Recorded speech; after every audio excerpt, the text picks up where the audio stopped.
comme je vous ai dit, comme Alberto il vous a dit, je suis heureux de participer encore une fois dans cette formation, en même temps sur YouTube et sur Zoom. Je suis content de que vous êtes encore nombreux, 45 pour l'instant. Je pense qu'après, ça va monter un petit peu. Et la première chose que je voudrais faire, c'est vous demander des excuses parce que, comme vous savez déjà, je suis espagnol. C'est l'heure de la sieste.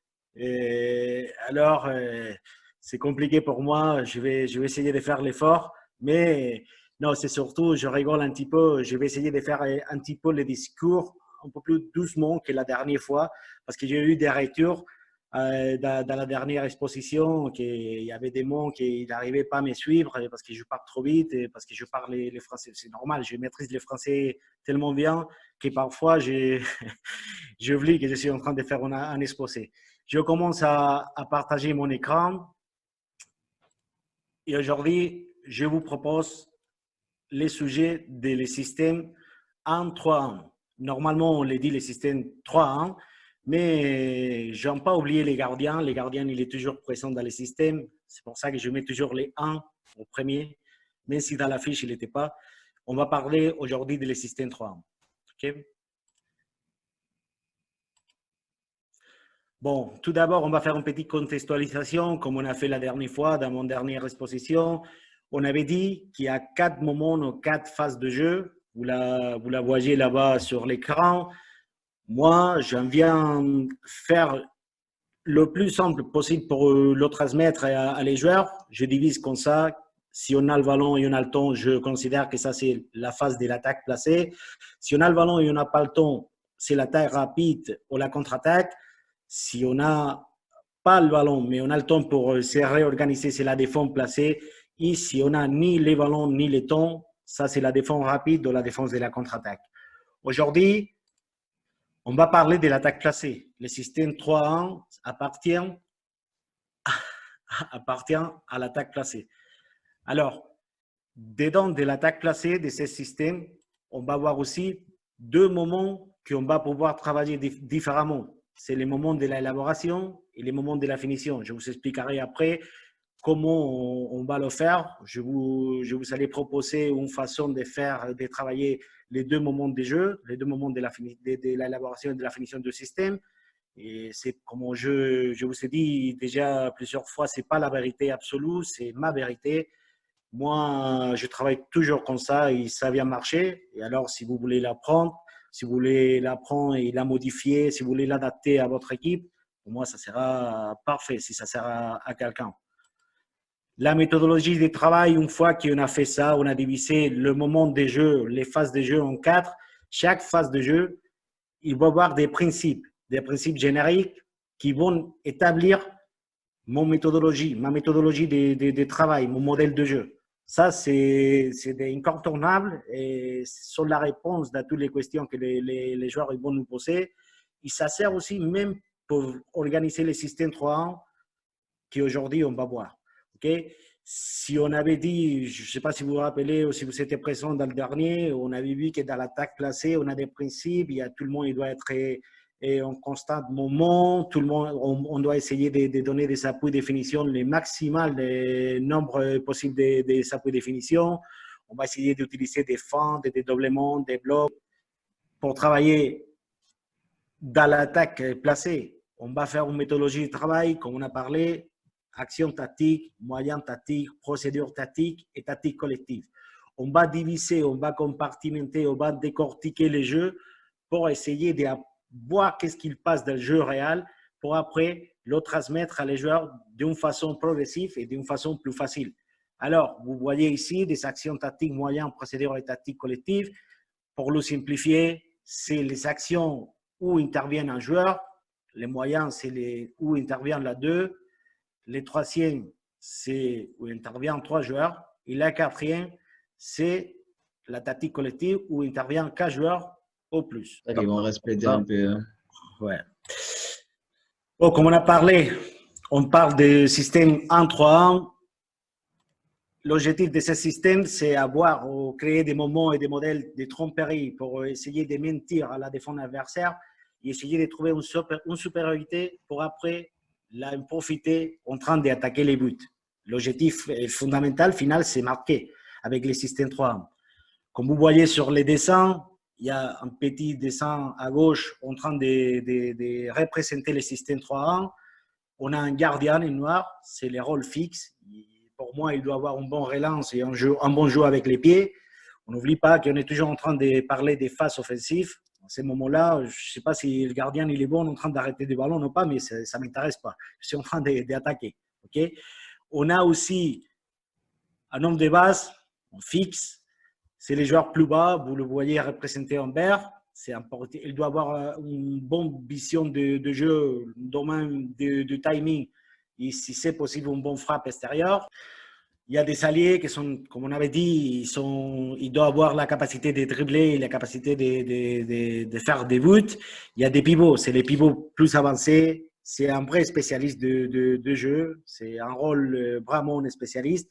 Il doit avoir la maîtrise des timing, les domaines de jeu des dos au dos, une bonne capacité de protection du ballon, des débordements et la capacité de faire des buts aussi. Alors, quand est-ce qu'on peut utiliser les systèmes 3-1 et pourquoi on doit utiliser les systèmes 3-1? Quand c'est facile, au moins la première, c'est si nous avons des joueurs avec des caractéristiques spécifiques de pivot. Si on n'a pas des joueurs comme Ferrao, qu'il est là, si on a Ferrao, tant mieux, mais si on n'a pas des joueurs comme lui, on n'a pas des joueurs qui sont vraiment pivots, ça sera plus compliqué. Même si on a la possibilité d'adapter les rôles, les systèmes avec des faux pivots ou des joueurs qui vont donner la profondeur d'un moment spécifique, si on a vraiment un pivot, ça sera super.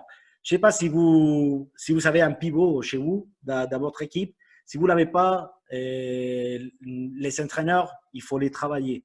Il faut les travailler depuis petit parce qu'il n'y en a pas. Ils sont vraiment rares.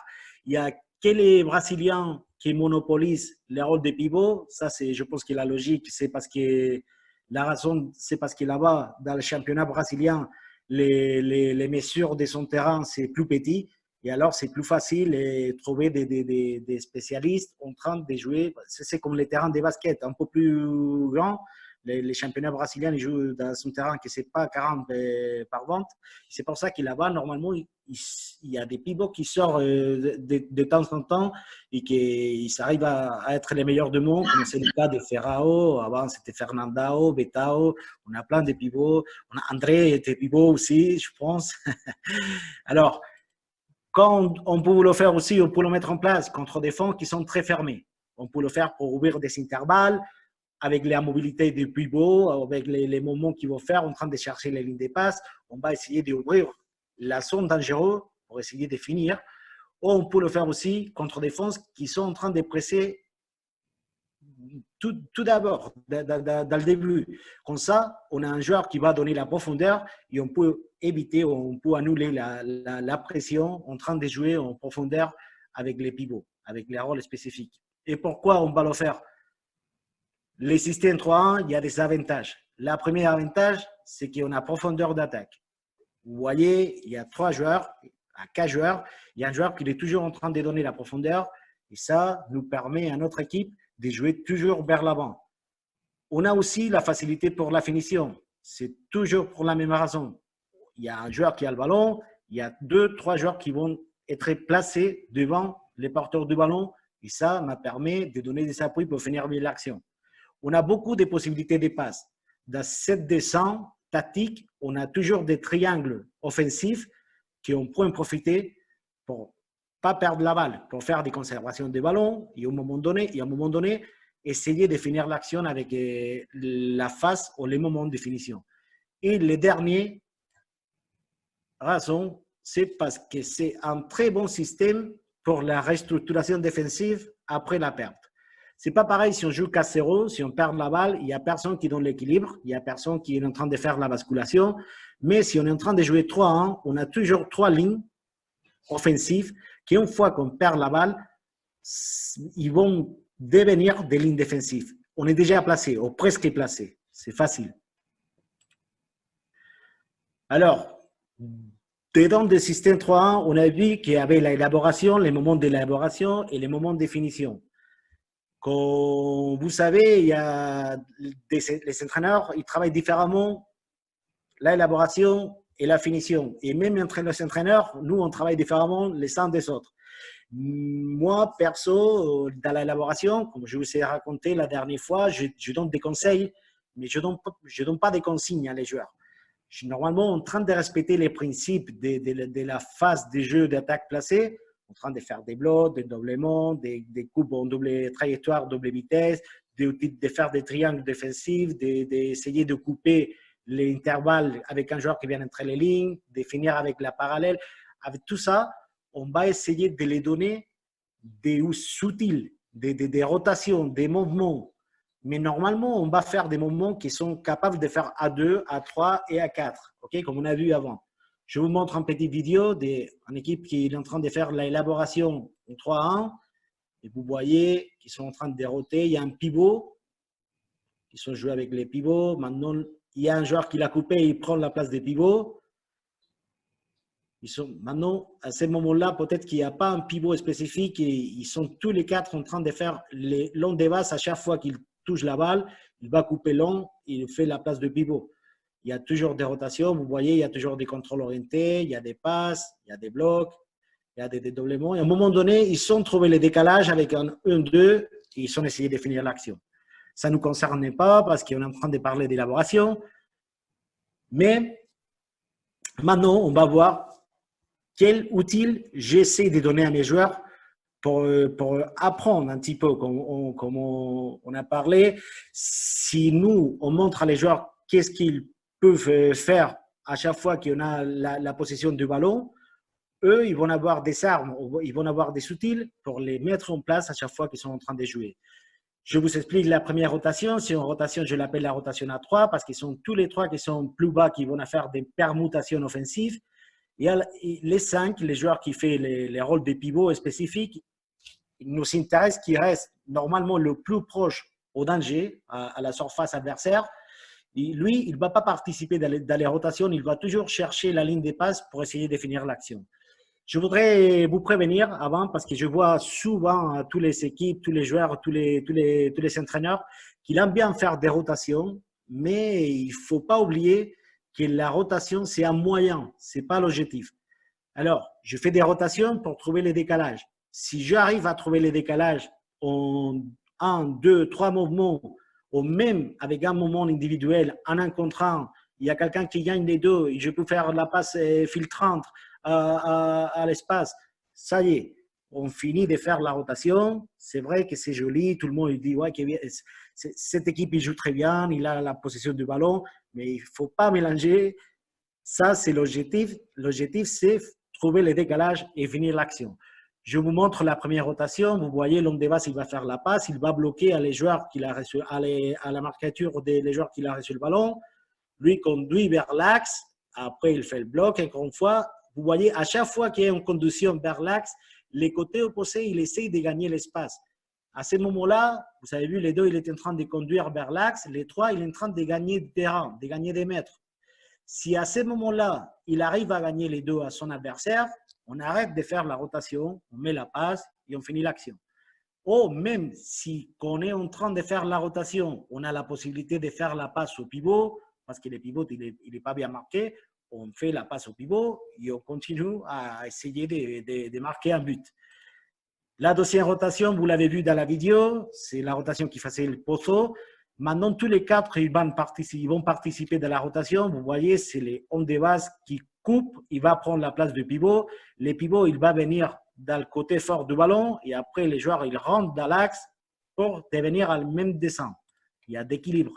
Vous le voyez, l'homme qui a passé la balle, il coupe. Il prend la place des pivots. Et après, l'ancien pivot, il prend la place des alliés.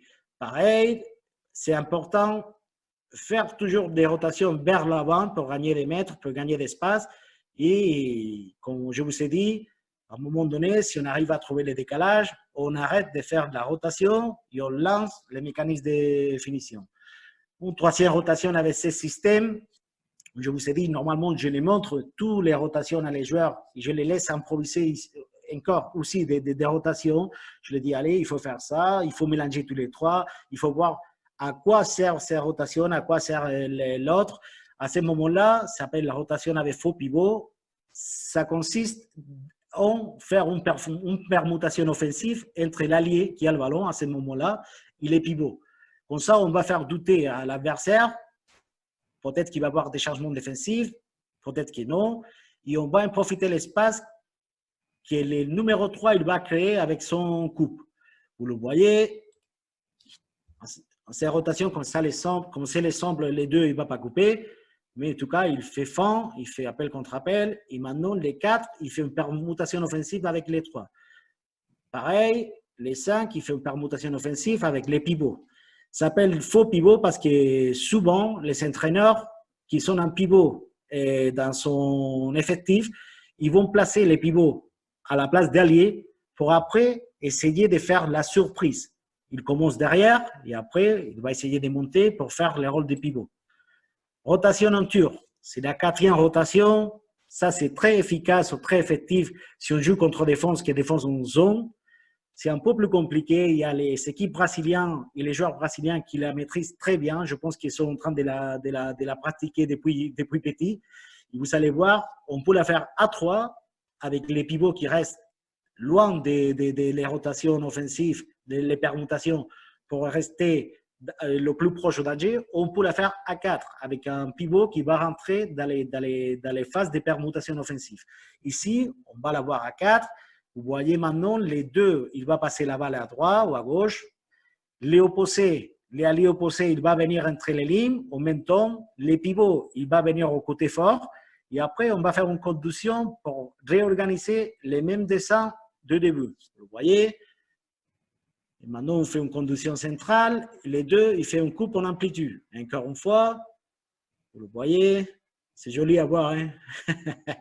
Après, normalement, dans le match, la défense, c'est pas si passif comme dans l'écran. Je vous propose des exercices pour travailler la phase d'élaboration. Comment je fais dans mes équipes? On va commencer par le plus facile. On va essayer de faire d'une façon progressive et on va commencer par un exercice analytique.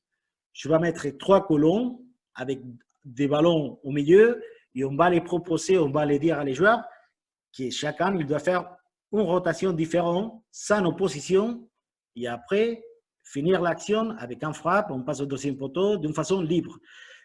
Je vous dis d'une façon libre parce que encore, on ne connaît pas les mécanismes de finition. Si après on connaît les mécanismes de finition, on peut lier la phase d'élaboration et la phase de finition et ça sera l'exercice encore plus complet.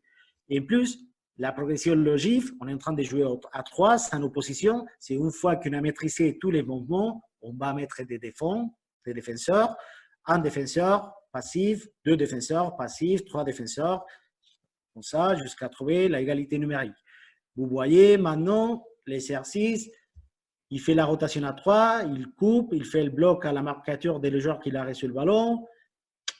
Quand il conduit vers l'axe, l'allié opposé il essaie de gagner l'espace. Après, il y a une conduite vers l'axe, bloc, et après, on laisse finir. Ils sont finis. Maintenant, ils sont en train de faire une rotation différente. C'est la rotation en tour, vous voyez. Il va jouer la balle en côté, et le côté opposé, il va rentrer entre les lignes. Il fait la passe en côté, et le côté opposé, il rentre entre les lignes, et lui, il fait un coup en amplitude. Pareil, encore une fois, et on les laisse finir. Et maintenant, tous les 3 qui vont faire maintenant des rotations, maintenant, ils vont mélanger tous les 3. Tous les 3 ou tous les 4. Okay? Maintenant, il fait la rotation à 3. Alexa, stop. Maintenant, on fait la rotation avec faux pivot. Et maintenant, il faut la rotation en tour. Okay? C'est important aussi de laisser la créativité à les joueurs. Parfois, on peut les dire à les joueurs d'inventer, d'improviser des rotations. Parce que parfois, nous, les entraîneurs, on va apprendre les mouvements qu'ils font. S'ils sont logiques, s'ils sont cohérents, pourquoi pas? On va les utiliser pendant les matchs. Okay? Après, je sais que si on les laisse improviser les rotations, peut-être qu'il y a quelques entraîneurs qui vont dire « Oui, mais comme ça ne va pas être équilibré. » Il y a quelqu'un qui va couper, il va avoir 2 dans le côté droit, il y a un joueur dans le côté gauche. Ce n'est pas grave. N'oubliez pas que le déséquilibre, c'est la chose plus difficile à défendre dans le futsal. Peut-être qu'à un moment donné, dans le match, on a besoin de faire des surchargés en couloir pour après jouer dans le côté opposé. Pourquoi pas? Après, je vous montre un autre exercice. J'aime bien cet exercice, surtout pendant la prépa, parce qu'il y a un component aussi athlétique et physique. Et comme vous voyez, il y a 4 coupelles rouges. Ils sont là-bas. Ils sont ici les 4 coupelles rouges. Il y a 2 coupelles jaunes. On place 4 joueurs avec un ballon pour faire l'exercice. Il y a dans la consigne qu'ils peuvent toucher la balle que s'ils sont dans les coupelles rouges. Et à chaque fois qu'ils touchent la balle, ou même parfois on peut couper sans toucher le ballon, il faut couper obligatoirement à haute intensité pour toucher un coupelle jaune et revenir dans les coupelles rouges. Comme ça, eux-mêmes, ils sont en train de travailler la mobilité, de travailler les rotations. Ils vont faire des rotations qu'on n'a pas vues avant. Okay? Ce n'est pas obligatoire de faire toujours la même. On a dit, en train de respecter les principes, on peut faire les rotations qu'il veut. Vous voyez, le numéro 2 il joue, il va toucher les coupelles jaunes et après il revient. Vous voyez, on est toujours placé, il y a un joueur entre les lignes maintenant, il va s'arrêter entre les lignes. Après, à chaque fois qu'on touche la balle, on est obligé à faire un déplacement jusqu'à la coupelle jaune et comme ça, on est en train de faire des rotations avec le système 3-1. Ça, c'est très efficace et surtout, on peut travailler aussi la résistance, l'endurance. Okay? Et en même temps, on est en train de travailler de la prédisposition des joueurs pour essayer pour faire des rotations. Dans la finition, les moments de la finition, c'est complètement différent à l'élaboration pour moi, au moins. Je vous expliquerai après pourquoi. Je vous montre un petit peu la petite vidéo où, avec des moments collectifs ou individuels, ils ont déjà trouvé la supériorité. Ils vont essayer de créer une opportunité pour marquer des buts. Vous allez voir maintenant, dans le système 3-1, il y a quelqu'un qui va couper. Ça, c'est la rotation avec faux pivot, mais dans la finition. Les joueurs qui l'ont coupé, il va donner un appui supplémentaire. Ici, pareil, il va avoir une diagonale, on va vers une passe au pivot, au milieu, et après, il y a 2 joueurs qui vont rentrer pour essayer de finir l'action. On n'a pas besoin parce que Solano, il le fait tout seul. Mais pareil, maintenant, parallèle, maintenant, on va voir la parallèle au pivot. On est en train de jouer 3-1 toujours. Et les joueurs qui ont fait la parallèle, ils coupent. Il y a un joueur qui vient, il y a 3e joueur qui vient pour donner toujours 3 appuis à la finition. Et après, la diagonale, les pivots, ils reçoivent le ballon. Il y a un joueur qui coupe devant pour essayer de donner une solution supplémentaire. Après, dans le moment de finition, comme on a dit, on peut le travailler de différentes façons. Il y a plusieurs solutions. Il y a des finitions simples, on n'a pas besoin de que tous les joueurs soient concernés pour faire ce moment de finition. Sont les finitions où un joueur ou 2 joueurs sont concernés, des actions tactiques et des moyens tactiques, qui sont la frappe extérieure. C'est hyper important avoir un spécialiste dans les équipes. Faire la menace, frapper, même si ce n'est pas efficace, si on ne marque pas des buts, on va voir que la défense, à partir de là, il va commencer à sortir à chaque fois que les ballons, il est dans les pieds de spécialiste. Et ça, il va nous permettre de gagner l'espace derrière de la défense dans la zone plus dangereuse pour eux. Il ne faut pas oublier qu'Alberto, il peut le corroborer parce qu'il est un grand passionné de ces stats, que normalement, dans le futsal, l'équipe qui frappe des plus à la cage, c'est l'équipe qui gagne les matchs. Ce n'est pas obligatoirement comme ça, mais il y a un pourcentuel mais élevé quand même. Okay? Je vérifie.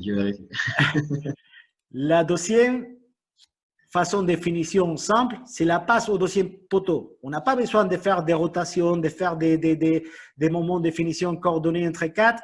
Si on est déjà placé, on a l'espace, il y a quelqu'un au deuxième poteau, les pivots ou l'allié posé, on va envoyer le ballon du côté fort jusqu'au côté faible pour finir l'action. Sur les 2 plus simples, la frappe extérieure, il faut la travailler. La passe au deuxième poteau, il faut la travailler.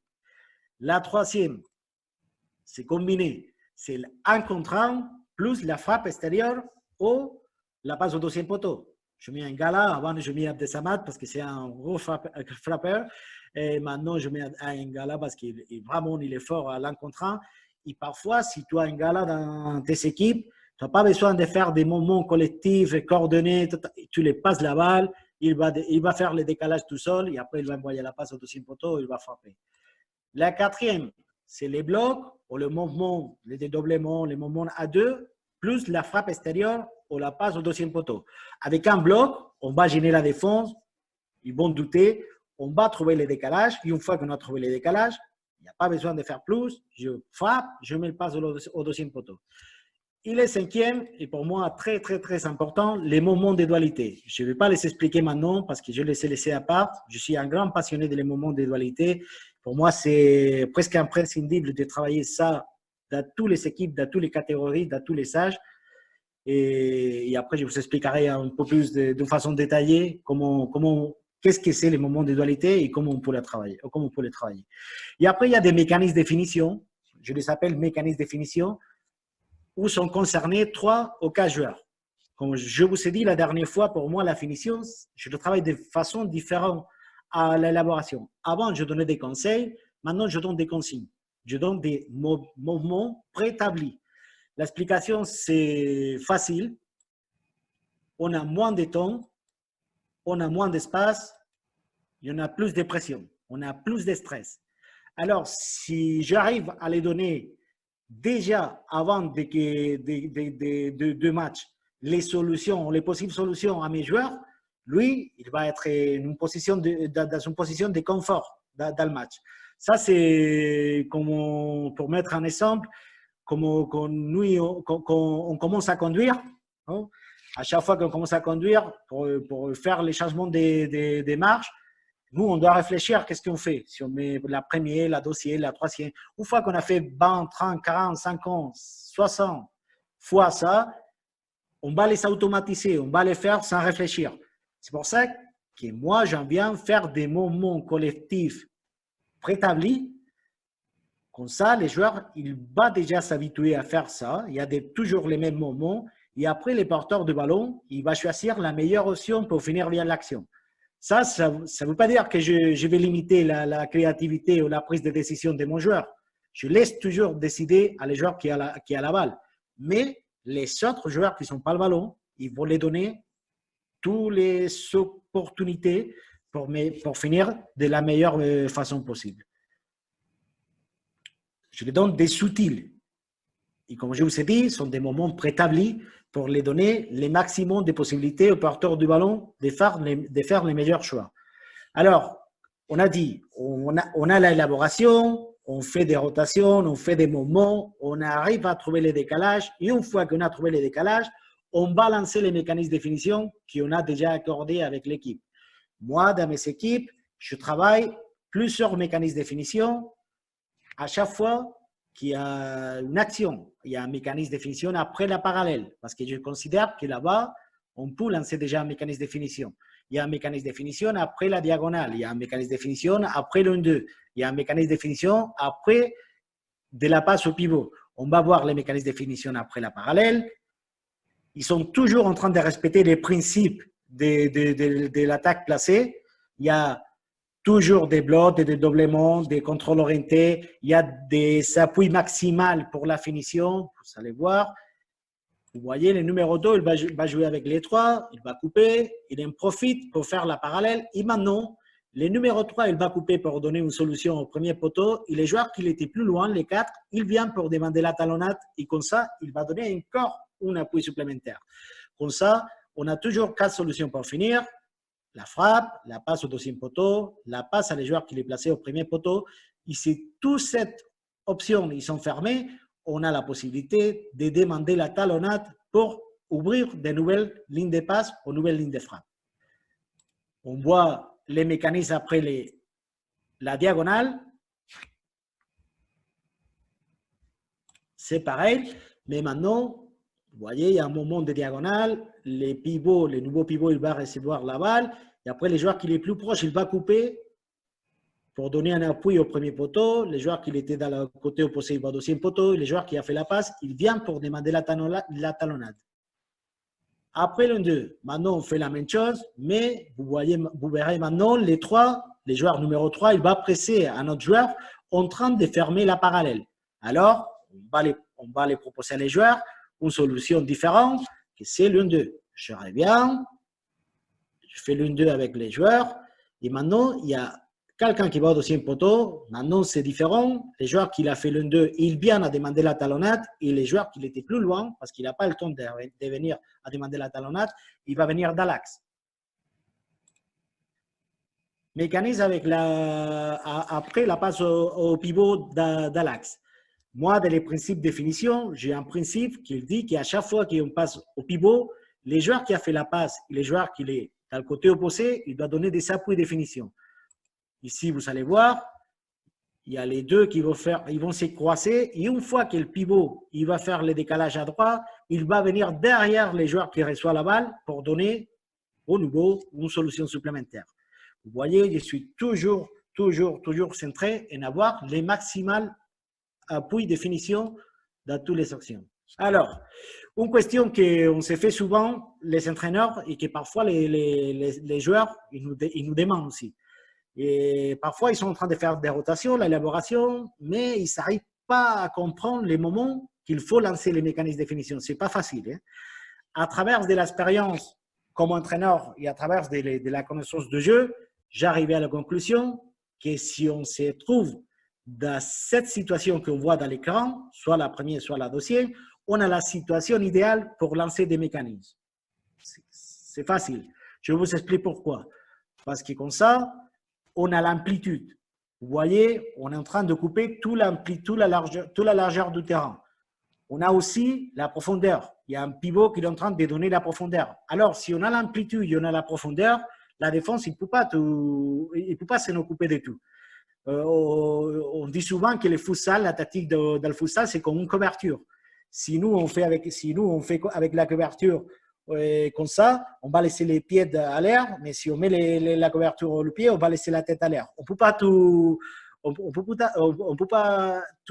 occuper, on s'en occuper de tout. Et alors, ça, il va mettre en difficulté à la défense, parce qu'on a l'amplitude et on a la profondeur, mais on a aussi la connexion facile au côté faible. Vous voyez, la défense, il est placé comme ça, parce que le ballon, il est là, mais on est facile la passe au côté faible, et si on fait la passe, à cette situation-là, on a un 2 contre 1, et à cette situation-là, on a l'espace pour en profiter. Et pour finir, on a aussi l'occupation entre les lignes d'un joueur. Si avant, la défense, il était déjà en parlant mal dans la mer, maintenant, on a l'amplitude, on a la profondeur et on a aussi quelqu'un qui est entre les lignes. C'est vraiment compliqué de défendre ça. Et alors, quand on arrive là, on arrive à localiser ce moment de jeu, on va essayer de lancer les mécanismes qu'on a vus avant. La parallèle, la diagonale, le 2, les jeux avec les pivots, tout ça. Comment on peut faire ça dans les équipes? Imaginez, on a une équipe qui n'arrive pas du tout à localiser cette situation, ou on a une défense qui ne presse pas le ballon, alors on ne peut pas trouver les moments idéaux pour faire le décalage. On peut préétablir aussi un lien pour après lancer les mécanismes de définition. Moi, je mets un lien que c'est préétabli, c'est accordé, vous allez le voir. Les joueurs, il va jouer dans un côté, le côté opposé, il va venir entre les lignes. Je vous le montre. Et comme ça, on a déjà la situation idéale pour la finition. Okay? Les joueurs qui étaient dans l'allée opposée, ils viennent entre les lignes. Les joueurs qui étaient dans des bases, il va donner l'amplitude. Et les pivots, il va donner la profondeur. Une fois qu'on a fait ça, après, on va enchaîner les mécanismes de finition. Et à cette situation-là, on va faire la parallèle parce que les défenseurs, vous avez vu, ils défendent l'axe. Ça y est, on a fait les mécanismes de finition. Après, on va voir aussi les liens avec 1, 2. Maintenant, vous l'avez vu, si nous, on travaille bien cette situation, cet mécanisme, on peut lancer les mécanismes de définition à chaque fois qu'on veut. Et après, on a une troisième variante, quand le pivot il est dans le côté fort. Vous voyez maintenant, que c'est un peu plus dangereux, c'est là, hop, avec les pivots dans le côté fort. Non, je n'arrive pas à l'arrêter.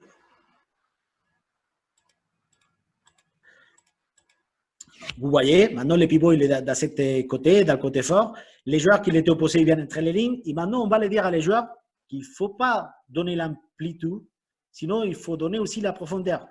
Il va à couper, à faire un double coupe, que c'est très difficile à défendre dans le futsal, pour essayer de finir l'action de la manière plus vite possible, plus rapide possible. Ça, c'est vrai que c'est plus dangereux parce qu'on n'a pas un appui de basculation, un appui de sécurité, mais c'est vrai qu'on va gagner la supériorité dans la zone plus dangereuse de l'équipe adversaire. On peut en profiter pour marquer. Vous le voyez, les pivots, et comme ça, on a la diagonale, on a les jeux entre les lignes, et on a aussi la parallèle. Je vous montre un petit peu tout ça que je viens de vous parler dans les mécanismes de définition dans mes équipes. Mécanisme de définition après le 2. Vous voyez maintenant, on a déjà la situation idéale pour finir. Il y a un joueur ici, il y a un joueur entre les lignes, il y a un joueur qui donne l'amplitude, il y a un joueur qui donne la profondeur. On va faire le 2. On ne va pas réussir, mais c'était pas mal. Ici, vous voyez les mécanismes après la parallèle. Il y a quelqu'un qui coupe, il y a le deuxième qui coupe, il y a le troisième qui devrait aller à demander la talonnade, il ne l'a pas fait.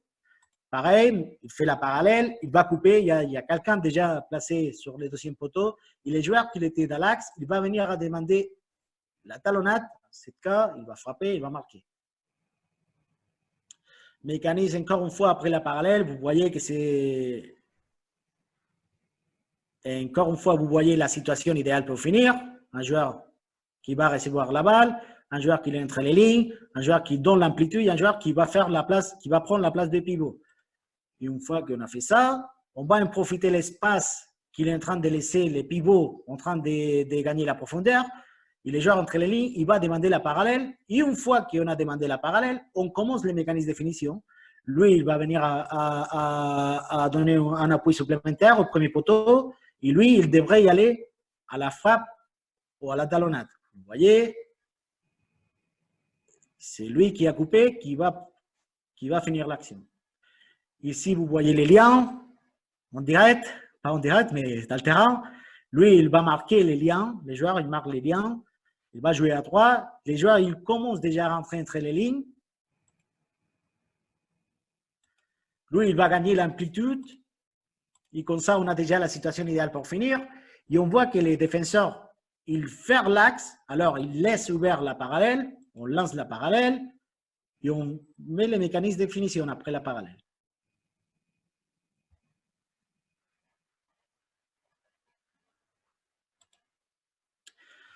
Alors, j'ai laissé les moments de dualité presque pour la fin, parce que j'aime bien les moments de dualité. Je vous explique qu'est-ce que c'est.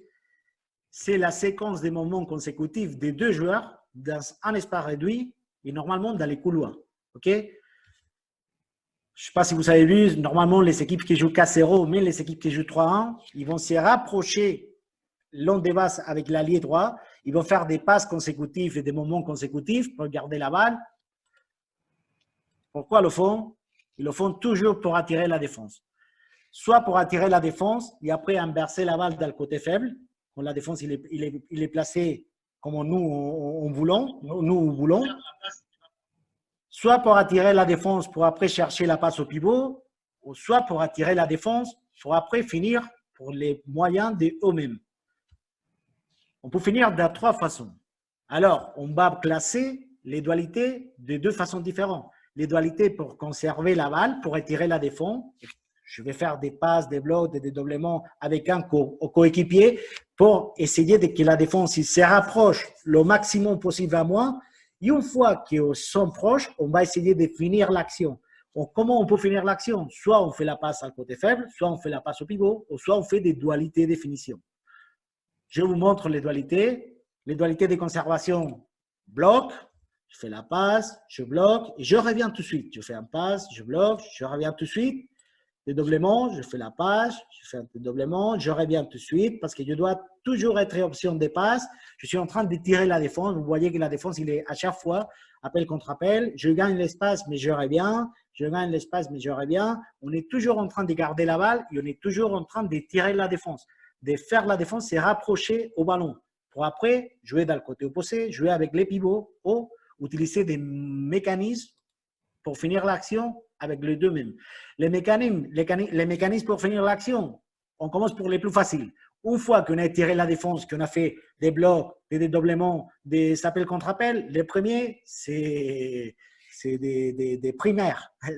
C'est des cols primaires. Les premiers, c'est gagner les deux à l'adversaire. Vous le voyez, je fais la passe, je gagne les deux, il me faut la passe, comme ça, je finis.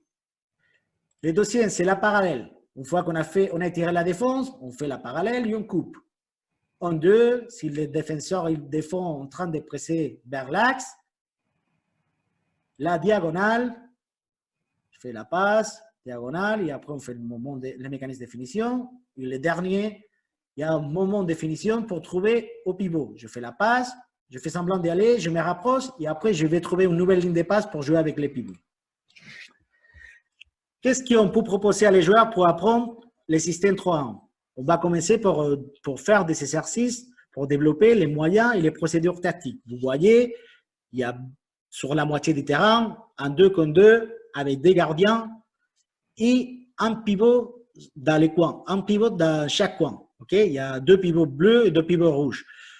Si on veut travailler l'élaboration, on va le dire qu'on ne peut pas jouer avec les pivots avant de faire un nombre minimum de touches de balle. 4, 5. Si on veut travailler la finition, on va le dire qu'on peut profiter, qu'on a la supériorité 4 contre 2 pour jouer avec les pivots. Les pivots, il va être toujours placé dans les coins et à chaque fois qu'on fait la passe au pivot, on doit lancer les mécanismes de finition après la parallèle. On va laisser sortir au pivot dans le dernier moment de finition pour donner aussi un appui supplémentaire au deuxième poteau. Comme ça sera très efficace. Vous voyez l'exercice, il y a 2 contre 2. Maintenant, ils sont en train de faire des dualités, de tirer la défense. Une fois qu'ils ont trouvé le décalage, parallèle, coupe pour donner l'appui au premier poteau. Les pivots opposés, il va au deuxième poteau. Et les joueurs qu'il était dans l'axe, il vient pour demander la talonnade. Si les joueurs bleus ils marquent, ils continuent à attaquer. Sinon, ce sont les rouges qui vont attaquer. Deuxième exercice. Vous le voyez maintenant. C'est un match à la moitié du terrain. Maintenant, on travaille procédure et tactique. Il y a 3 joueurs impliqués et les 4e. On va faire un 3 contre 3. On va mettre aussi des nombres minimaux des touches de balle. Et une fois que les joueurs, il va voir qu'il est dans une situation avantageuse, il va lancer la norme de jeu de crier ballon et de prendre les ballons avec les mains. Et alors, une fois qu'il prend les ballons avec les mains, on va activer les ballons de pivot et on va avoir la supériorité temporaire pour finir l'action. Vous le voyez, il y a un 3 contre 3. À un moment donné, le numéro 2, le numéro 4, il crie ballon, il passe son ballon et on va activer les ballons de pivot. Comme ça, on va lancer les mécanismes de finition. Un nouvel exercice, on voit dans les deux côtés 2 exercices différents avec un pivot placé au milieu et avec 2 pivots placés en profondeur. Les pivots, dans cet exercice, il faut jouer 3, 4 touches de balle, 4 passes avant de contacter avec les pivots. Et pour marquer, il faut faire un stop balle dans la ligne de couloir. Mais il faut avant avoir joué avec les pivots. De ce côté, on va faire un 3 contre 3 avec un pivot, avec 2 jokers dans la profondeur. Et pour marquer un but, il faut jouer avec les pivots. Il faut que les pivots, il doit remettre la passe à l'équipe qui a fait les passes au pivot. Une fois qu'il a fait ça, on va changer l'orientation de jeu et on va continuer à attaquer vers les pivots opposés. Vous le voyez, peut-être que ça va être gênant un petit peu parce qu'ils sont tous les deux en même temps. Vous voyez maintenant, à droite, ils vont contacter avec les pivots. Les pivots, ils vont remettre la passe. Alors, on a déjà un but. Et ici, dans le côté gauche, on a joué avec les pivots. Et après, on fait un stop balle. Il y a un but. Un exercice un petit peu plus réel. Il y a plus de progression. On va jouer en 3 contre 3. On travaille les procédures du système 3-1. Ici, on peut mettre en place l'élaboration avec des rotations que les joueurs ils connaissent déjà, qu'on a travaillé en analytique. On peut mettre en place tous les principes, on peut mettre en place aussi les dualités. Et une fois qu'on a fait un nombre minimum de passes, on a la possibilité de jouer avec les pivots. Si on joue avec les pivots, on lance tout de suite les mécanismes de finition et on les dit à les défenseurs qu'il n'y a qu'un défenseur qui a le droit à rentrer dans la zone pour défendre l'action. Comme ça, on va faciliter la finition et la finition il va devenir plus efficace. Vous le voyez, ils sont en train de 3 contre 3, il y a un pivot dans chaque équipe, dans une zone, on fait la passe, il y a quelqu'un qui va au deuxième poteau, il y a quelqu'un qui va au premier poteau, il y a quelqu'un qui vient à demander la talonnade. Exercice pour travailler.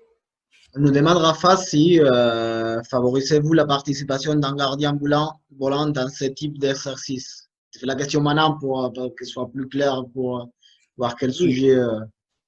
Oui, je peux l'utiliser, mais pas dans ce moment parce que je suis en train de travailler le système 3. Si je veux travailler le système, les joueurs 5, peut-être que je vais faire un exercice différent avec un joueur qui va faire le rôle de gardien volant. Mais à ce moment-là, l'objectif, c'est les 3. Okay? C'est ça le plus compliqué de l'entraîneur, c'est parce qu'on connaît les principes, on connaît les normes d'action, les règles d'action, on connaît les systèmes.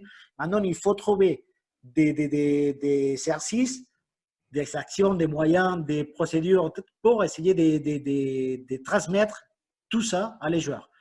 Maintenant, ça, j'en viens à cet exercice. Vous voyez, vous pouvez le faire même dans l'échauffement d'un match.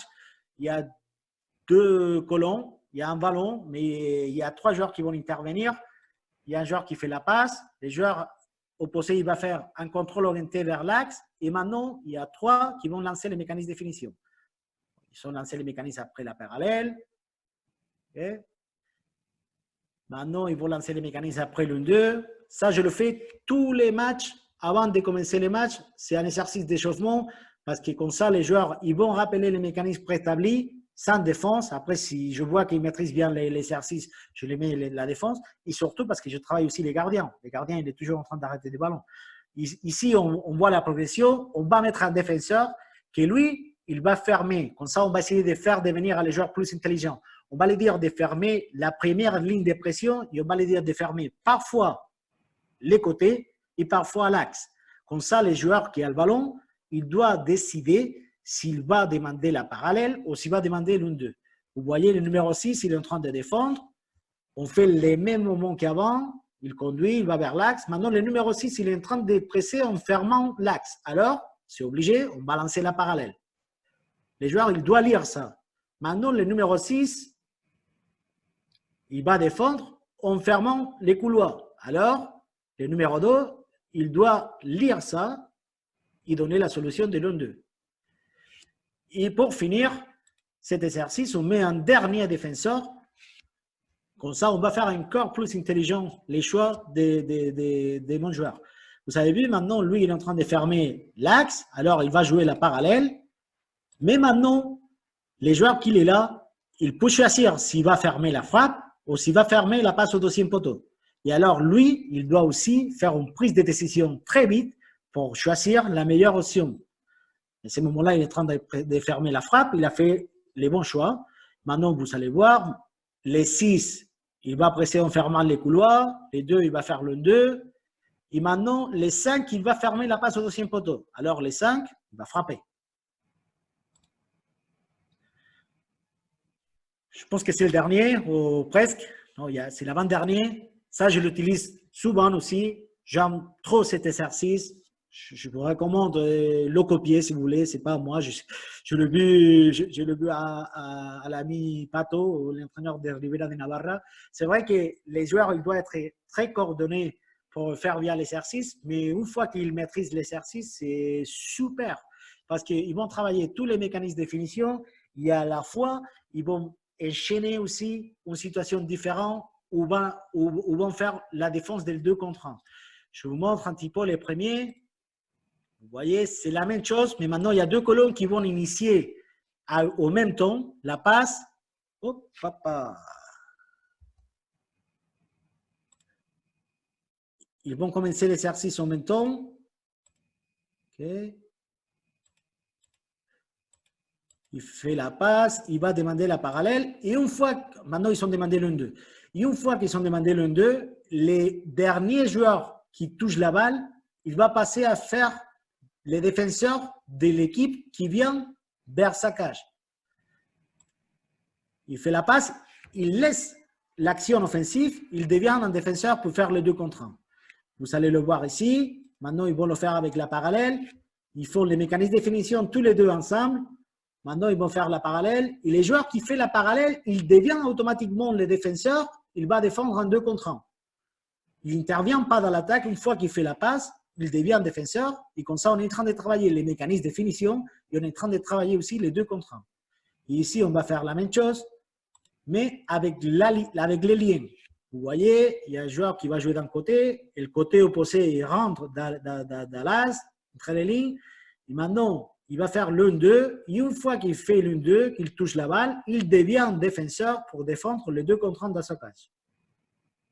C'est efficace, c'est super. Si les joueurs ils dominent, ils arrivent à dominer la synchronisation, c'est super. Normalement, moi, je les passe des ballons et c'est moi, l'entraîneur, qui dit top à chaque fois pour lancer l'exercice.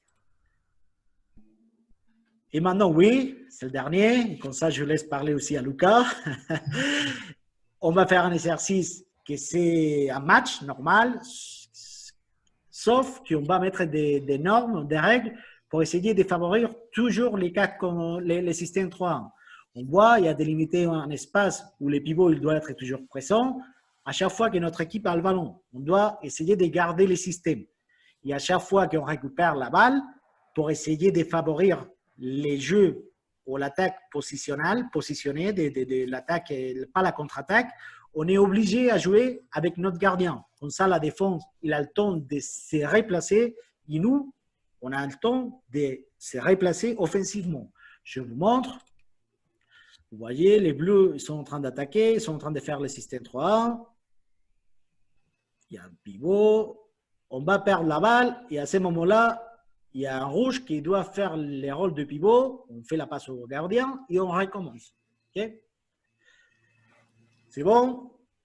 Pour moi, j'ai fini. Je ne voulais pas rentrer dans les détails trop. Et si vous avez des questions, si vous avez quelques feedbacks pour améliorer un petit peu l'exposé que je viens de faire, même si au début on a eu des problèmes techniques avec les petits dessins, je vous laisse mon adresse mail. J'ai encore d'adresse mail dans ma boîte mail que je n'ai pas répondu de la dernière fois. Ne vous inquiétez pas. Maintenant, une fois que ça finit cet exposé, j'aurai un peu plus de temps et j'arriverai à vous répondre.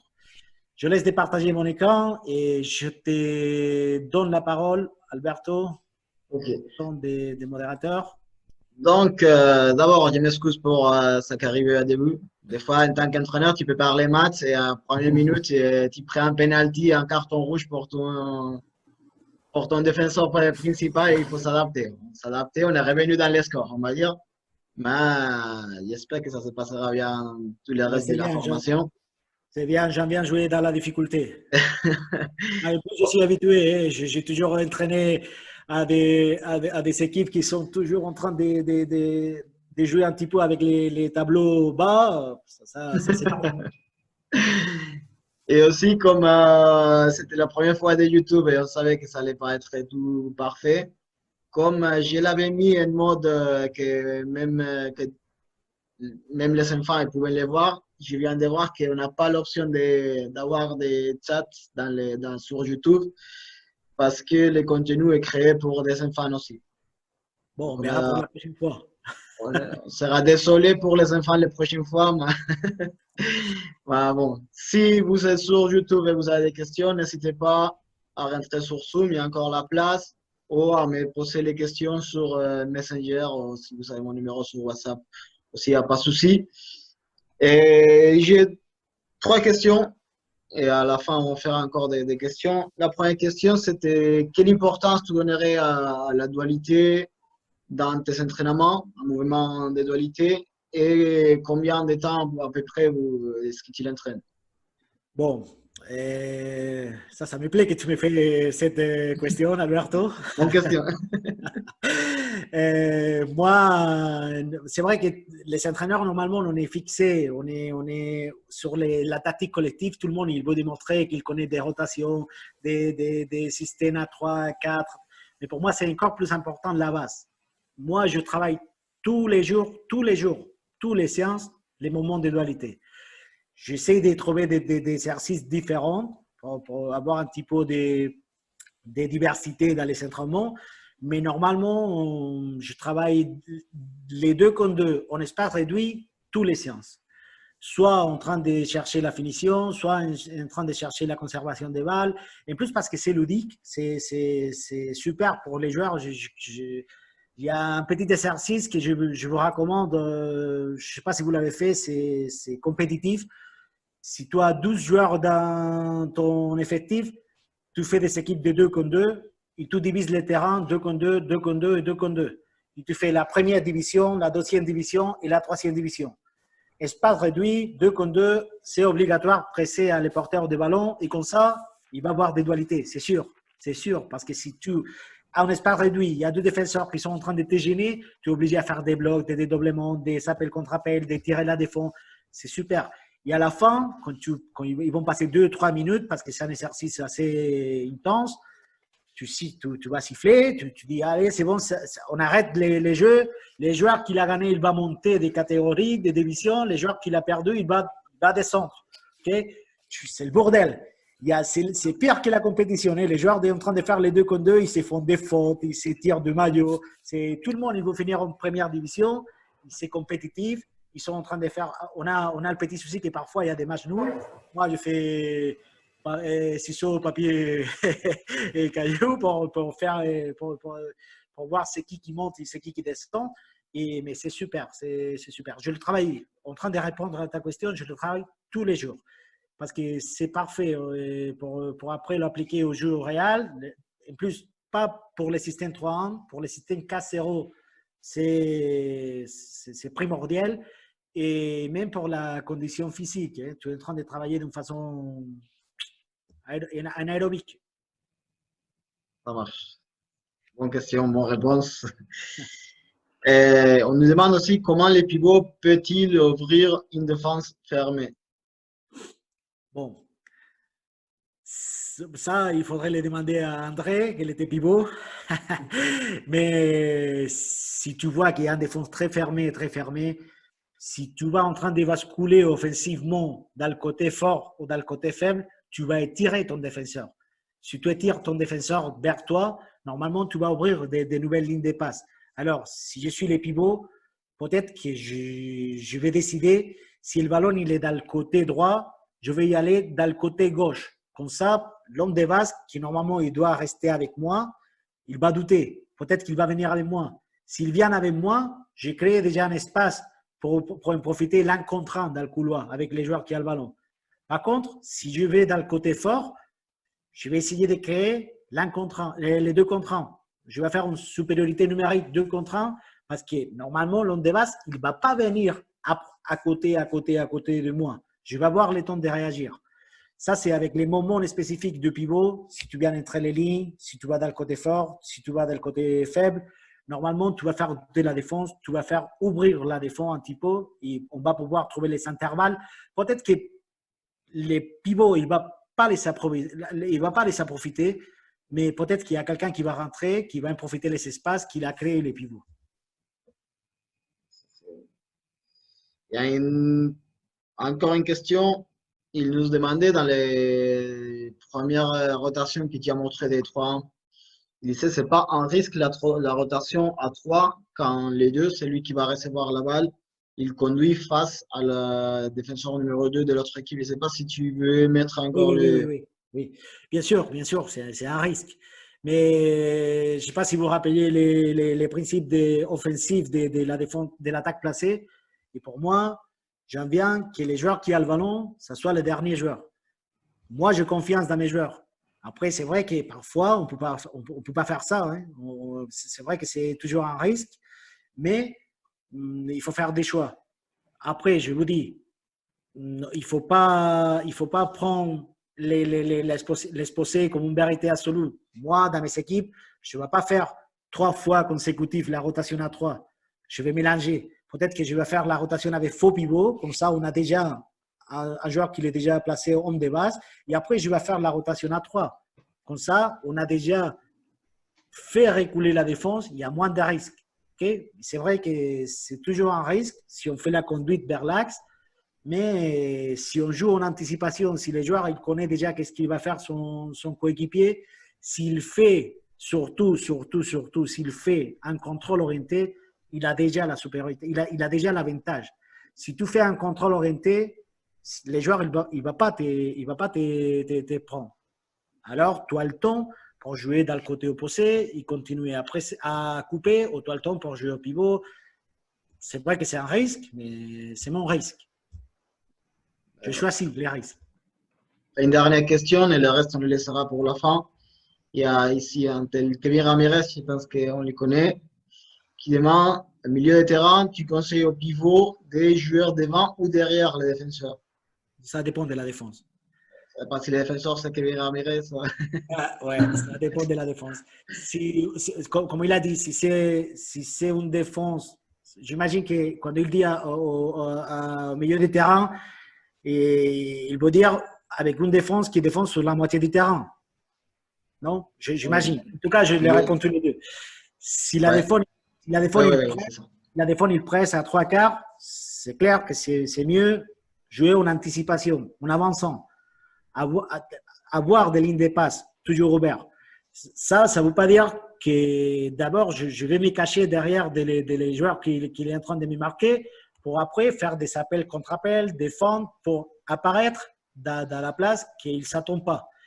Si c'est contre une défense qu'il est fermé, qu'il est à la moitié du terrain, moi, selon les joueurs et les caractéristiques que j'avais dans mes équipes, je préfère avoir les pivots dans le côté. Alors, derrière les défenseurs, en train de gagner la profondeur et, si c'est possible, dans le côté. Pourquoi dans le côté? Parce que, comme on a dit avant, si c'est la défense fermée, si je suis dans le côté faible, on va favoriser l'espace pour faire l'un contre un ou pour trouver l'espace dans le côté fort du ballon. Et si je suis dans le côté fort, je ne peux pas rester dans le côté fort, mais je dois apparaître à le côté fort. Ça, c'est important. Moi, je n'aime pas un pivot placé toujours à la parallèle parce que sinon, on perd l'élément de surprise. Peut-être qu'il y a un pivot qui est dans le côté opposé, il va revenir au plus vite possible à la parallèle pour après lancer les mécanismes de finition. Alors, je ne sais pas si j'ai répondu à ta question, Kevin, mais si c'est une défense fermée, si c'est une défense bas, je préfère derrière le dernier défenseur, il est en train de jouer à la triche avec lui. J'interviens, je viens, je vais au côté opposé, je viens dans le même côté pour être les deux contre un. C'est comme ça.